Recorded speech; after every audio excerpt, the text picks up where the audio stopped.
see on filmitrikk. Päriselt pole see võimalik. Aga äkki ikkagi on? Mustkunstietenduses Filmitrikk esitavad Charlekas ja Kubo väljakutse, kas silmamoondust, mida oleme harjunud ekraanidelt nägema, on võimalik publiku valvsate pilkude all päriselt teha. Kas kuulide eest on võimalik eemale põigelda nagu Neo filmis Matrix?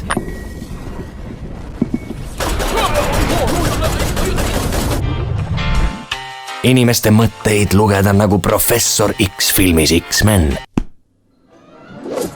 Või kas Bagdadi varga lendav vaip on päriselt olemas?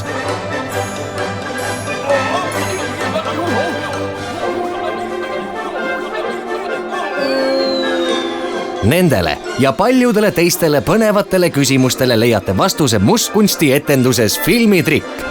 Tule, vaata seda pööraselt lõbusat silmamoondust oma silmadega ja võta ka sõprade silmad kaasa.